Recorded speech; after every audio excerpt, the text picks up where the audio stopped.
Aksyon Balita Morning Edition. Finalist Best Newscast 25th Golden Dove Awards.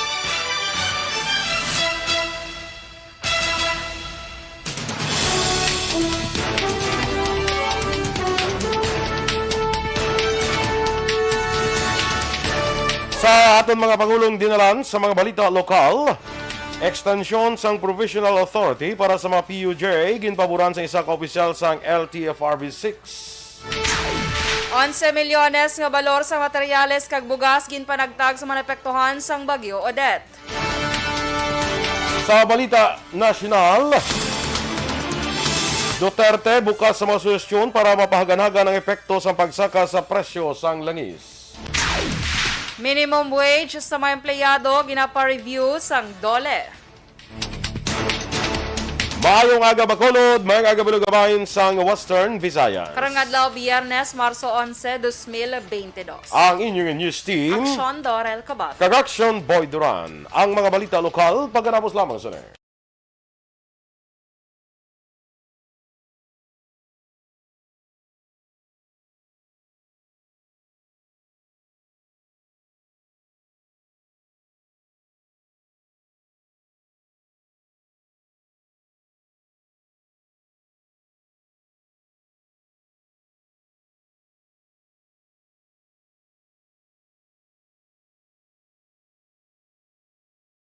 Aksyon, welcome diri sa Aksyon Balita Morning Edition. Karong adlaw Biyernes, Marso 11, ba medyo damo-damo subong aton sining mga bisita diri sa syudad sa Bacolod, medyo masako-sako diri kita sa aton nga pagpangalagad. In fact, sa aton sining nga pagpangalagad later, no, may mga interview kita with Vice President Leni Robredo. Kag pila pa ka mga nagadalagan nga senador, no? So anytime sa aton nga maka-aksyon no, maarang aton nga mga bisita, bisan phone patch lang makapagigaangot kita sa ila while they are here in the city of Bacolod and province of Negros Occidental, no? Good morning dra kay Jonely Peñafiel Templo, kag kay Cielo Billones Arevalo, good morning man. Ray Flores Barrioga, Christine Menyes Villalobos, kay Baby Gregorio Yulo, Dennis Duestro, Maing Agaman, Margie Abatayo Padilla. Good morning ko na patamiyo lang pamilya Flora Abatayo, watching from Kawayan, Negros Occidental. Kay Enrique Caballo Subaldo Jr., Atia Kim Iriman, Maing Agagyapon. Sa mga Tagalog-Castiliana naman dira sa pamilya Peñafiel kag Lukton. Good morning man sa inyo dira, no? Kay Winsky Lim Morales, Francisco Guangco, good morning. Viviana Soperal Calanza Emesino, watching live from Purok 2, Barangay Carabalan. Ay balaan mo gid gali nga taga Carabalan gid sa Madam Dorel. Kalain siyang madam, ano ba? Very, Miss lang, no? Miss. Miss lang. Correct. Pag naglaon ka, kung maglaon ka gidman, hopefully not, Halakala. missed na siya panawag. Miss, kinamiss ang chance ko makapamana. Kaluoy. Kung naon ka na gani, Luya sa atabs. kung daw medyo kuhan ka na, sobra ka na bala sa kalendaryo or ara ka na sa iyasang loto ng mga numbers. Wala na ako sa calendar of activities. Kuha ka na ng missed na nang panawag Missed si mo. na natawag. Missed Dorel Cabato. Sige, sige, sige. Mga gidad Salamat ka yun bala sa mga- pag-inform sa kanya mo na nagali. So, hindi ka maglambot sa mga missed, ha? Dili ka lang sa mga miss ka lang anay. Sige, mayara pa ko sa And sa later, 3 years. and- For pagalik 31 pa manasta ang kalendar mo. Oo. Correct? Oo. Pero kung sa February ka kalendar, tiwala, wala ka na yan. 2 years na lang eh. Baw, tingala ko wala ka kapanawag kay gali gatutok siya sa Action Radio. Ay, wala ka panawag no si Kwan, si Cielo. Sige. Siling ko gidao. Yara sa may gatumpok gid sila sumupamati kay gainulan sa Malugo sa Silay.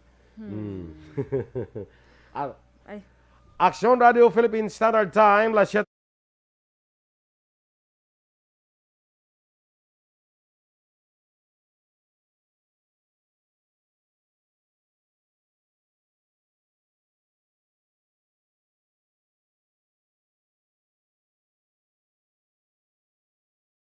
Edition.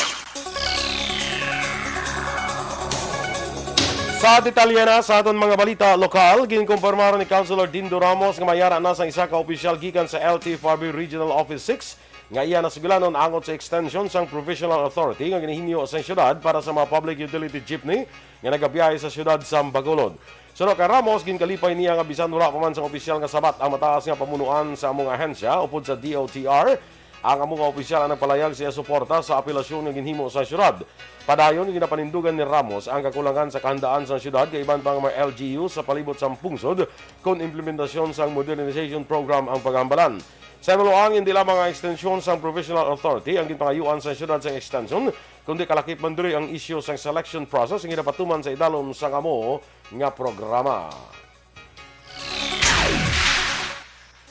Aminado si Councilor Dindo Ramos, ang chairman sa Committee on Transportation, nga wala pa sa nadihon nga preparasyon ang syudad in kaso nga dayunon sa transport group ang ila plano nga magpatigayon sa untat biyahe sin nga bulan sa nga Marso. Suno kay Ramos, apisar sang meeting, iya ginapatigayon sa mga sektor nagligad ni adlaw, hindi pa sini masiguro kung ano ang maging resulta sa meeting sa mga grupo. Aminado si Ramos sa problema nga ituga sa mga lihok apang ginarespeto niya ang anuman na desisyon sa nagkilain-lain nga transport organization. Bangod sini, plano sing konsehal nga makigsapol sa alkalde kag pila ka mga opisyales sa mga departamento sa lokal nga panguluhan sa syudad agud talakayon ang amo nga issue. Sa unang kaigunan, ginanunsyo naman ni Vice Mayor Alcide Familiaran nga iya pagkasuportahan si Presidential Candidate Leni Robredo para sa Mayo 9 nga eleksyon. Sa interview sa Action Firing Line, ginpahig ni Familiaran magatambong ini sa Grand Rally ni Leni karon nga adlaw Biyernes.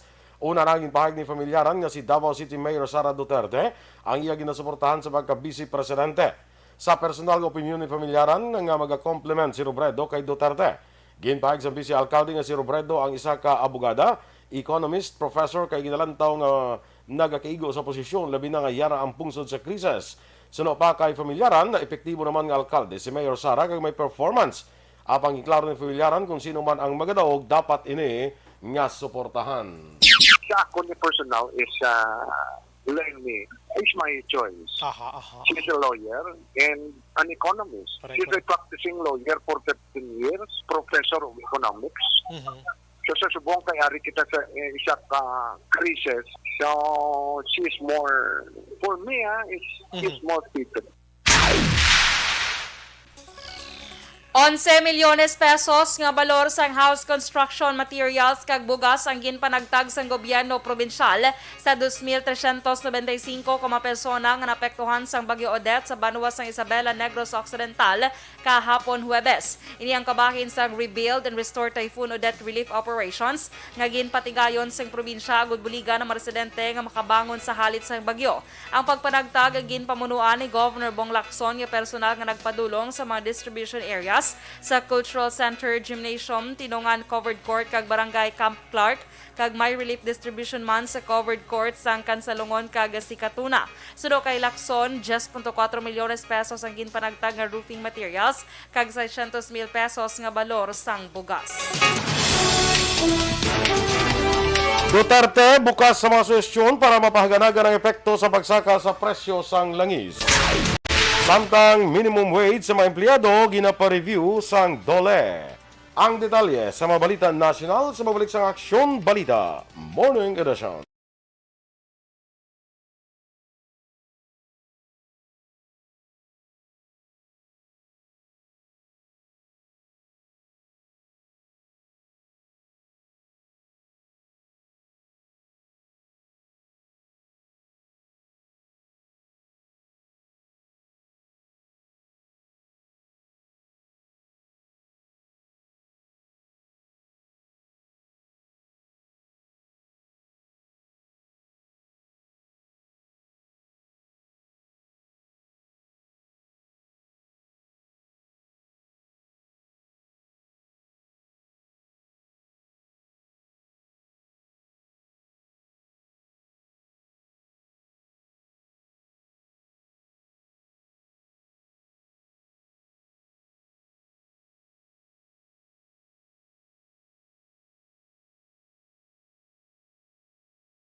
Every day is Fire Prevention Day.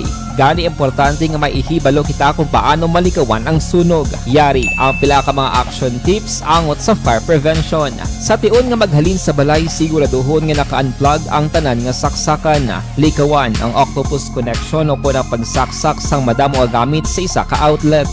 Dapat wala man sang overloading sa mga saksakan kag lantawon kung masarangan ang mga appliances nga nakasaksaka. Likawan ang mga substandard nga kagamitan. Hindi pag i-charge ang gadget overnight kaang isang cellphone. Taguon ang mga posporo, lighter, kag iban pa nga flammable materials sa mga kabataan. Kag siguraduhon man nga malayo ini sa kalan.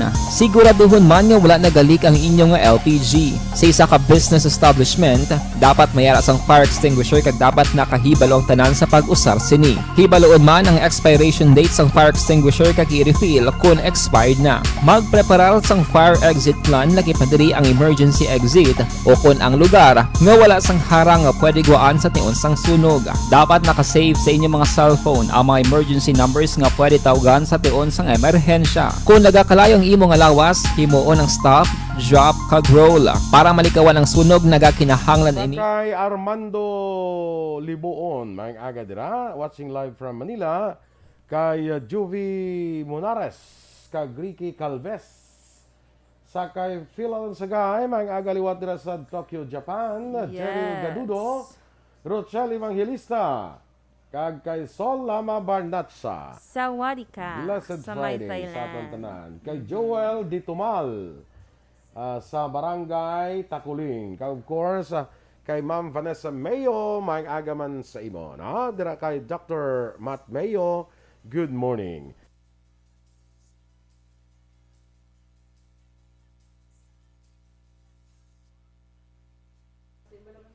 Sige, kag okay na na. Oh, no, tatawag siya na. Lukat natin ito.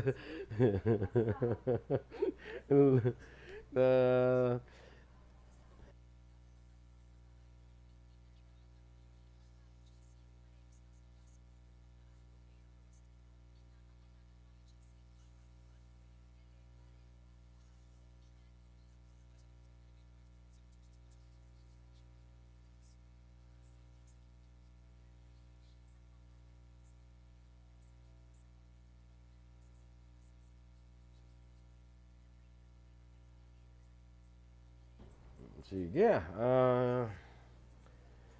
Sa aton dira nga mga nagapangapebla sa mga kapihan, sa mga tubaan. Tubaan. Mag-greet kayo sa tubaan. Yan. Sa kapihan, sa kung ano panada nga mga sagatasan. Di kay may kapihan, di ba? Di kung gatas we, kung di gatasan. Oo, doors ka to doors mga gatas doors. Kan bata. Hindi ano pang mga kukwahan. Kukuha mo. Teresa Linahakaya, good morning, no? Kaya dapat natin siya pahabat kung kuwi kagapangapi ang imong inom gatas. So dapat may gatasan man. No? Ano tong na-suggest ni Sarah? Okay na? Sige.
Action Radio Philippines Standard Time, las 7:25 sa detalye na sa aton mga balita nasyonal.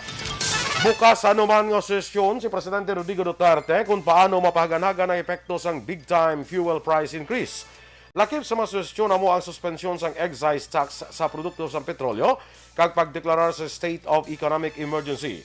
Suno kay Acting Presidential Spokesperson Martin Andanar, anuman ang madihon nga solusyon nakahanda ang gobyerno. Naibaluan pilay ka mga mamalida ang nagasuporta sa panawagan nga pagsuspende sang excise taxes sa mga produkto petrolyo samtang padayon ng giyera sa Ukraine kag Russia. Apang ginbasura sang Department of Budget and Management ang nasambit nga proposal kaya nagpaandam ng ilang ginhimo ang inakabig nga counterproductive bangon sa impact sa pondo para sa social services.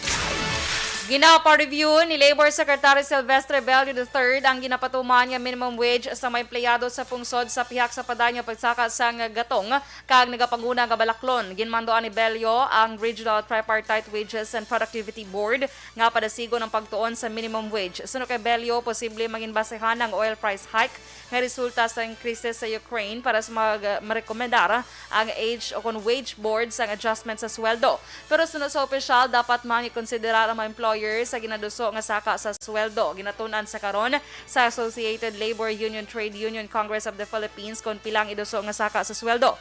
Bukas naman ang Employers Confederation of the Philippines sa wage hike petition pero maglabay sa proseso kag mistoryahan sang insakto.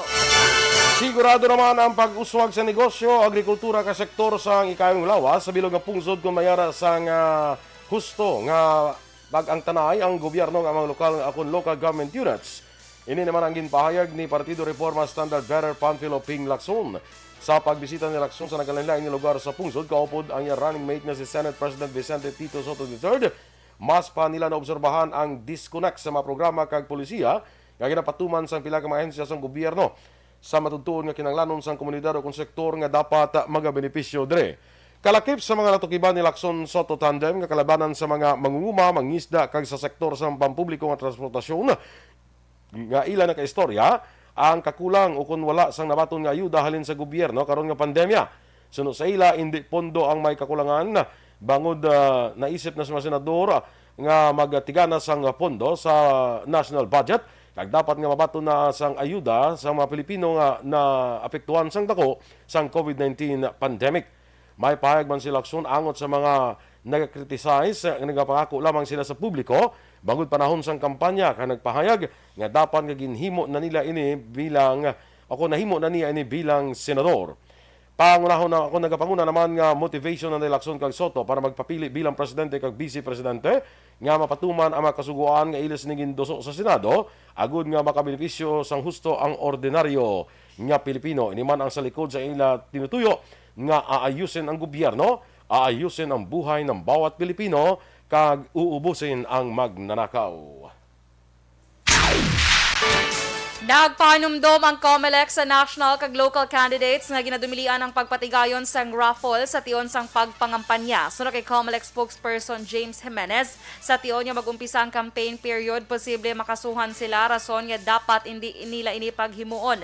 Ginalantaw ni Jimenez nga ini ang posible magaresulta sa vote buying kag mas maayo nga hindi paghimuon. Sa tion niya makabaton sa insidente, ginpahayag ni Jimenez nga ila ini sumiter sa otoridad kaangay sang law department ka magahibalo kon magpasaka sang kaso o kon hindi.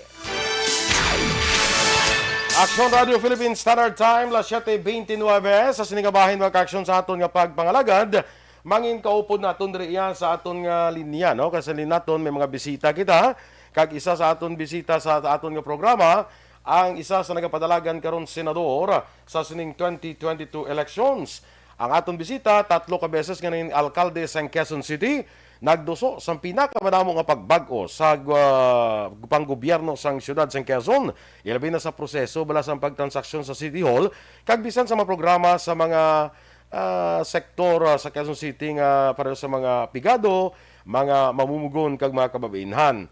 Nangin bisi alkalde kag konsehal man ini sa siyudad, kag puno nagid ini sang eksperyensya. So ginatanyag sa pungsod ang halos 30 anyos nga eksperyensya. Aton future senator sa idalom sang Bongbong Sara Unit Team, Herbert Bistek Bautista. No? Senator, good morning po at welcome dito sa Action Radio Bacolod. Action boy, naku ba, hindi pa ako sanay na tawaging senator. Herbert Bautista na lang po. Herbert Bautista na lang po. Sige. Good morning po sa mga nakikinig sa atin ngayon. Yes, good morning at Bacolod. karangalan po namin na makaging bahagi ka po ng aming programa dito, Herbert, no? Yes, po. Sige, diretso tayo sa mga gusto nating itanong, no? Itong supply ng langis sa itong pinaka-problema natin sa ngayon, Herbert, no? Oo nga po. Hindi ang ito.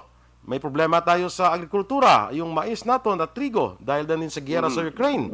So ano po, may mga konkreto po ba tayong mga hakbang para maibisa naman ang itong napipintong krisis na ito na kakaharapin ng ating bansa? Well, una, ang dinadasal natin, sana masolve na yan, yung crisis na yan sa Ukraine at Russia, no? Dahil hindi lang naman sila ang naapektuhan, kundi talagang tayo, buong mundo. Dito, naranasan natin ang pagtaas ng gasolina na siyang naging dahilan kung bakit nagtataasan ng presyo ng bilihin. So pag nakita natin yung mga nagrereklamo ng mga magsasaka, yung mga nagrereklamong mga mananakay dahil wala naman silang trabaho o pera para magbayad ng additional na fare, no? Yung mga jeepney drivers natin, bus drivers natin na humingi ng pagtaas ng pamasahe. Tuloy-tuloy na lahat yan. Galing kami dyan sa Negros, no? Kausap namin yung mga sugar planters. Talagang malaki rin ang problema nila pagdating sa investment ng national government sa kanila. So, patong-patong na yan. So, I think, tama naman ang gagawin ng government na magbibigay sila ng subsidy worth about 5 to 6 million pesos. But these are just, band-aid, at least temporary solutions.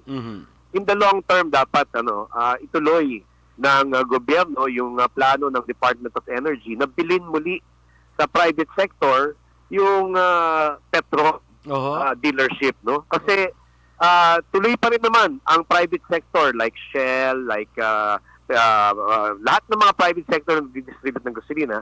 Pero kung ang presyo ng kanilang gasolina ay 73 pesos and that government owns Petron, then government has its, capability to just fix it straight at around 65 to 60 pesos per liter.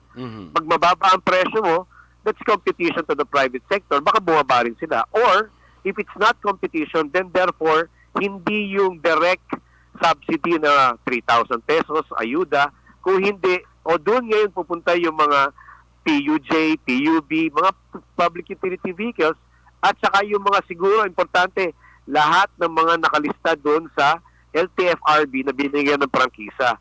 Para pati nagdi-deliver ng gulay, bigas, ay bahagi na rin doon sa papasukin na kukuha ng gasolina doon sa Petron po natin. So I think that's number 2.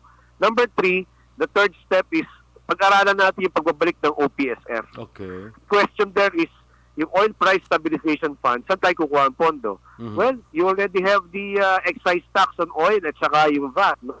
So, at least doon natin ilalagay sa OPSF yun. Now, kapag ka talagang kulang na kulang yung pondo na ng mga private sector, katulad ng Shell, ng Phoenix, sa pag-angkat ng kanilang pong mga langis o gasolina dyan po sa abroad dahil tumaas ang world prices, then yun ang source naman, yung OPSF. Yun naman ang source na pang-subsidy naman natin sa kanila. So I think these are the 3 steps. The short term is yung ayuda. Medium term is at least short term din yan. Kayang bilhin ng gobyerno yan, Petron. And then yung pinaka-long term yung OPSF. So, ibig sabihin po itong oil deregulation law parang i-review natin ulit at kailangan? I mean, kasi if you review the oil deregulation law, parang masyado nating, kumbaga sa okay, amin na ulit yan. Kami na bahala dyan. Hindi. That's why yung pagbili ng Petron is an option of the seller. Diba? Option ng seller yon. So, pero kung ayaw ng seller na ibenta, di tuloy pa rin, private sector pa rin lahat yan. But all I'm saying is that if government has its own dealership of gasoline, then we are not actually competition to the private sector, but we are supporting all those public utility vehicles, all those service vehicles that provide goods and services to our country. So yun ang kanilang magiging alternative. In fact, pwede pa nga natin require all government vehicles should get it from Petron. I mean, local and national. I mean, these are the things that I think government must do, no, to support the riding and the buying public, our consumers. Sige. Herbert, maiba ako, ano? Itong isang problema natin na dapat we should go with the technology nowadays. Ito pong Yeah. internet natin sa bansa. Ano pang maganda dito na parang nahuhuli na tayo sa bilis ng internet Yeah. sa ibang bansa? Yeah, that's a good, Action Boy. That's a good question. Since 1995-96, deregulated na yung ating telecommunications industry, no. But until now, there are only three major players: Globe, Smart, and Dito. Only recently, pumirma ang ating presidente do sa Public Service Act, no, kung saan yung telecommunications ay ino-open na rin sa mga dayuhan. I think to be able to provide better services for internet, better services, and cheaper, we must invite local foreign investors in a more tactical or at least specific area. For example, ikaw, investor from Australia, gusto mong telecoms, gusto mong magbigay ng internet, o focus ka lang sa Visayas. Diyan ka lang mag-focus. Okay. So that, ikaw naman, Australian o US, diyan ka lang sa Mindanao. Ikaw naman, diyan ka lang sa Luzon. Because the more players, the better. The more players, the cheaper the service. And the more players, mas maganda ang serbisyo para sa atin. Anong effect niyan, Kuya Boy? Una, number one, online classes. Sabi ng DepEd, saka ng CHED, malamang sa malamang, kahit na wala ng pandemic, hybrid pa rin tayo. Merong face-to-face, merong online. Kausap ko si Governor Tan ng Samar, sabi niya, nung panahon ng pandemic, sa sobrang hina ng internet, marami nag-drop out ng mga estudyante. Number two, sa negosyo, digital infrastructure is a major backbone and incentive for foreign investments to come in. At the same time, yung mga online selling ng mga nanay, ng mga tatay, tito at tita, lalakas yan. Tapos bayad na lang tayo ng GCash. And number three, para sa akin, equally important din, government transactions. Magbabayad ka ng amilyar o real property tax, magbabayad ka ng business tax o regulation fee. Yun ang can transact online. Para maiwasan natin human intervention o yung mga quote-unquote fixer, mawala yung transaction cost, yung tinatawag, para talagang online na talaga. And then I think we will be operating in a 21st century government, no? Para yun ang governance structure na natin. So tingin ko, internet really is to provide better services, invite foreign investors in the main islands of the Philippines, Luzon, Visayas, Mindanao. The more players, the better service we have. Okay. Moving forward, itong issue ng corruption po natin, Herbert, ano pong dahil ito po talaga sa tingin natin itong nagpapahirap sa atin ng mga Pilipino, itong corruption. Paano po pa natin ito gawin na mawala ito? Well, yung anti-corruption policies naman ng gobyerno are already in place. You now have the Ombudsman, you have now the Sandigan Bayan, and then of course, our courts are also operating and working. No? Siguro, Freedom of Information Bill, kailangan isulong na, gawin batas yan. Okay. Number two, more transparency in government. Sa local government at saka sa, I think, DPWH and other agencies in both national and local governments, mandatory na yung magpa-publish ka at sometimes talagang pinapakita mo pa yung transaction o yung biddings sa ating pong government transactions. No? There should be more policies like that so that ang tao alam niya kung ano yung nangyayari sa gobyerno. And then, of course, the role of the Senate, the role of Congress to investigate or to do research in aid of legislation. Action Boy, we are operating in a 20th century. Sure. Opo. 1991 na yung batas tungkol sa 98. Sandali po. Nawala po kayo, Robert, ha? Parang nawala kayo sa, parang signal natin parang hindi maganda. Yun ang problema sa internet. Okay. Sige, sige, lang sabi, redial sa Bilyog to.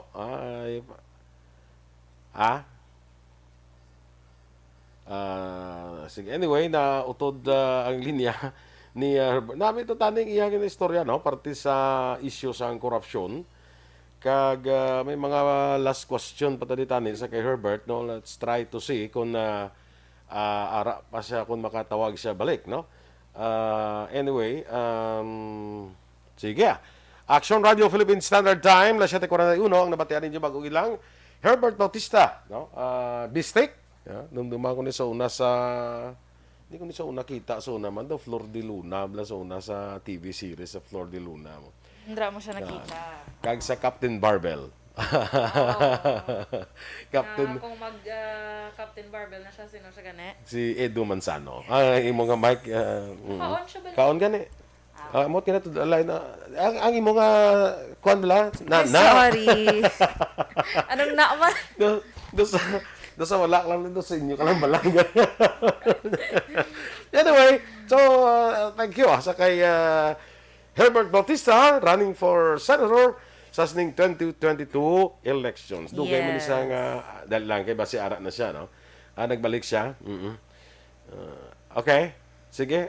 Herbert, sorry naputol tayo. Sandali. Oo. Ang hina ng internet eh. Yan mga sabi ko nga itong problema sa internet eh. Oo, hina ng internet, hina ng signal. Yeah, so you were saying a while ago tungkol po sa korupsyon? Yeah. In place na yan, we must change the structure, the system na dapat akma na yan sa 21st century. The more digital, the better for us. We have to retool and retrain our civil servants and that provide better service for our people. Lastly po, Herbert, itong pandemic, we are going to the new normal na, no? Pero ang problema dito, maraming nawalan ng trabaho, lalong-lalo na sa mga kanayunan. Ano pong mga kabuhayan nila, nawala na rin. Ano pong mga hakbang natin dito? Dapat ang ang government, the national government should invest heavily in agriculture. Palakasin natin yung mga halimbawa kooperatiba ng mga mangingisda, magsasaka, magbababoy, maggugulay. I mean, suportahan natin 'yan. And then number 2, palakasin natin yung agro-industrial sector natin. Hindi natin pwedeng pabayaan yung mga kababayan natin diyan dahil agriculture provides more or less about 60% of our jobs or employment opportunity, both in the fishery sector and in land-based agricultural sector. And then, the Philippines is known to be an agricultural country and a tourist destination. So kailangan damihan natin at palakasin din natin yung ginawa ni Secretary Bernard Romulo Puyat, yung agri-tourism. That is very, very famous in Vietnam, in Malaysia, and in Indonesia. As well in sa Italy tsaka sa France, talaga ang lakas ng agri-tourism. So, tingin ko dito sa Pilipinas, kaya din natin palakasin yan. So, paano natin palalakasin? Siyempre, damihan natin yung mga attraction na magkaroon ng hotels or mga boutique hotels or inns. At the same time, yung mga yung ports natin, seaports, airports, let us invest in that, make it more appealing. And of course, walang turista na pupunta sa isang lugar na walang ospital. Dapat padamihin din natin yung ospital para kapag hindi sila nababagabag na kapag kami nangyari hindi maganda sa kanilang pagbabakasyon, wala silang mapunta ang ospital. I think these are all very important assets of a good tourism industry. No? So yun ang nakikita ko. Agri-industrial sectors, kooperatiba, palakasin, invest on our magsasaka and mangingisda and magbababoy, maggugulay. And then, of course, palakasin natin yung turismo, yung agri-tourism natin. Sige. Wala na tayo. Medyo kulang lang tayo ng oras. Pero it's been nice talking to you. Yes, next time. No? Salamat sa iyong time. At yung mensahe mo lang sa mga taga-Negros Occidental po. Thank you po. Maraming salamat po sa mga taga-Negros, sa mga nakikinig po sa amin. Nandyan lang po kami nung mga nakaraang mga linggo. No? So, maraming salamat po sa pagkakataon na Action Boy sa pakikinig, sa opportunity na ma-interview. And sana po matulungan niyo po yung unit team sa pangunguna po ni President Bongbong Marcos at Vice President Sara Duterte. Ako po si Herbert Bistek Bautista, 30 years naging public servant ng Quezon City from the ranks. And ngayon po inaalok ko po yung aking sarili bilang senador ng Republika ng Pilipinas. Senador po ninyo na number 8 po sa balota, Herbert Bistek Bautista. Okay. Maraming salamat po at next time, salamat ulit. Thank you Herbert. very much. God bless, God bless. God bless po. Thank you very much. Mga kaaksyon, si Mayor Herbert Bistik Bautista. No? Sige, ginahulat natin subong si Vice President Leni Robredo nga mangin kaupod natin sa sininga pagpangalagan. Stand by, magabalik kita pagkatapos lamang sini.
Every day is Fire Prevention Day.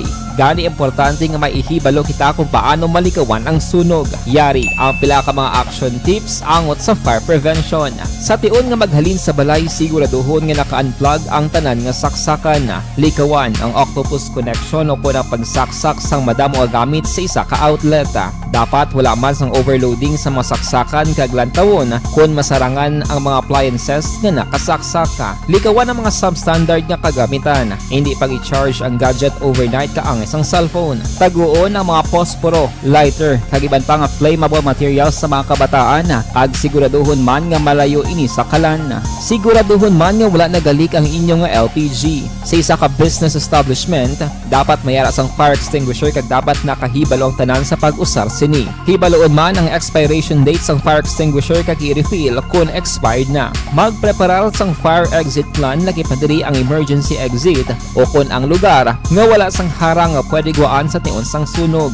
Dapat nakasave sa inyong mga cellphone ang mga emergency numbers nga pwede tawagan sa tion sang emerhensya. Kung nagakalayo ang imo nga lawas, himuon ang stop, drop, kag roll. Para malikawan ang sunog, nagakinahanglan ini sang partisipasyon sang publiko. Kung nakahanda kita sa mga kalamidad, dapat preparado man kita sa sunog. Ini sa Action Daily Salazar para sa action tips nga nagapahanumdom nga maghalong sa tanan nga tion.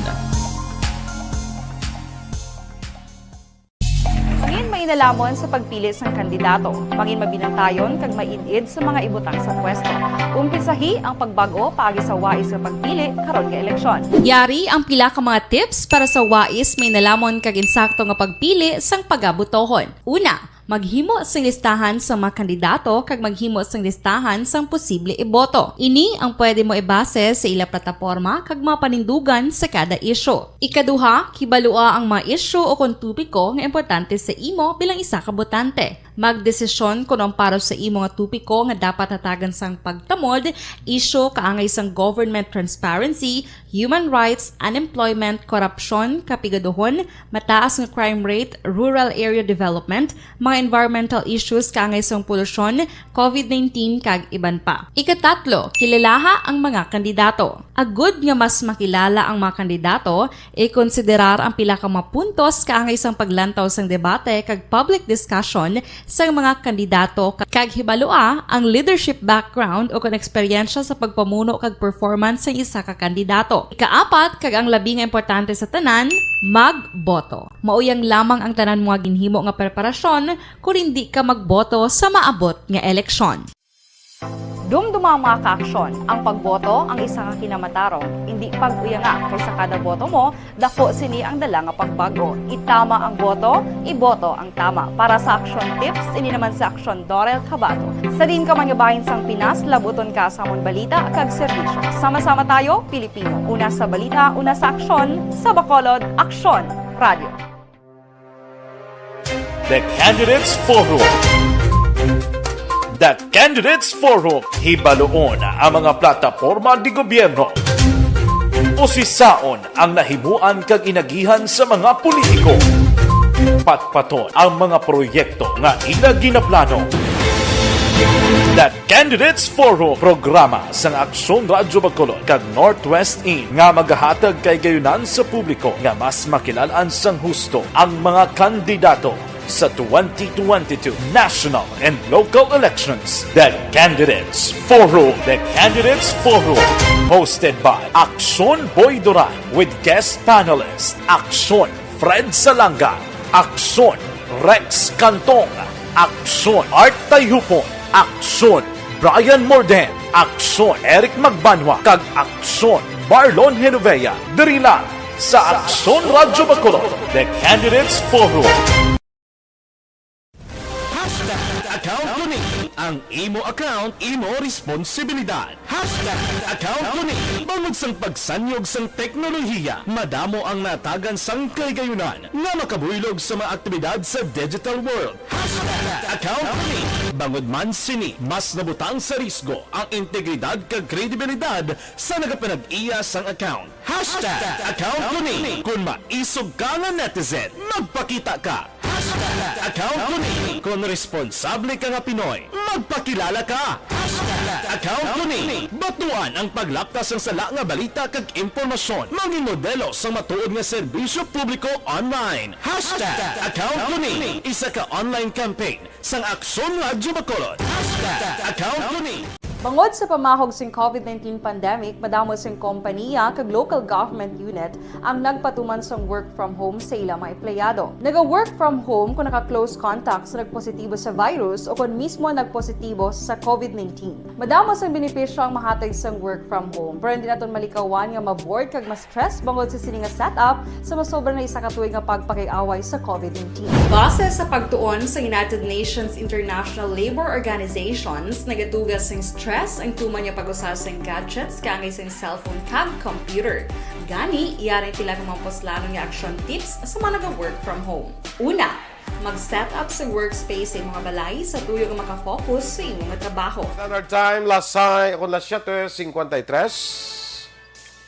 Sa iba na natin diri nga mga balita nga sa Aksyon Balita Morning Edition, ginpahayag naman sa nagapapili senador kag Deputy Speaker nga si Loren Legarda ang kaimportante sa pagbulig sa ekonomiya bangod sa nagkatabo karon nga pandemya sa aton nga pungsod.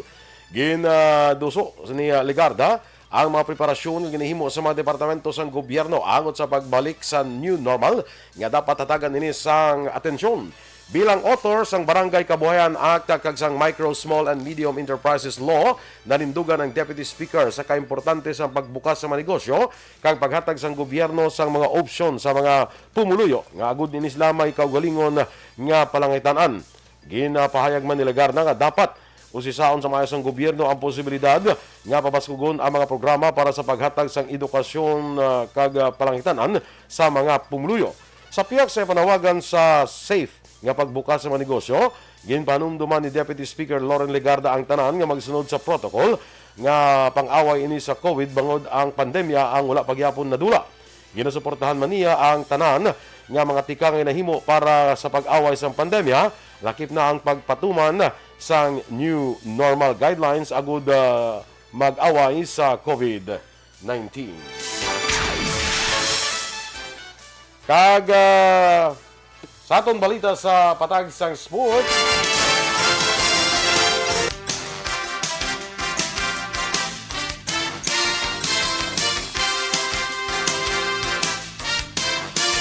Pasakop naman sa 31st Southeast Asian Games ang Filipino tennis sensation nga si Alex Iyala. Ginpahag sang amay sang 16 anyos nga tennis star nga si Mike nga kalakip ang anak sini sa kapin sa 600 ka atletang ipadala sa pungsod sa mga torneo sa mabot nga Mayo sa Hanoi, Vietnam. Nasumiter na sini ang iya registration kag permado na sang iya sini nga amay. Ini ang una nga pakayunan nga magpasakop si Iyala sa among biennial event. Sa din ginakabig siya ang paborito nga magdaog kag magpauli dala sang medalya.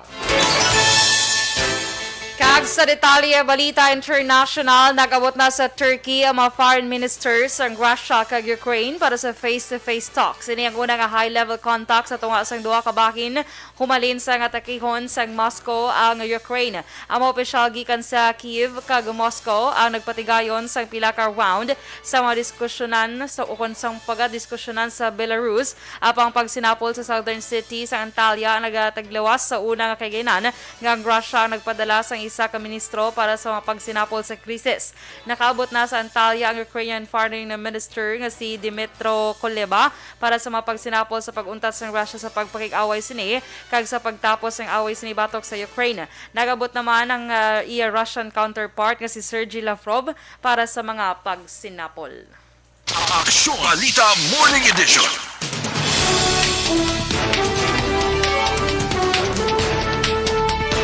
Alang-alang pa si VP Lenny kano kay nagabiyahe no.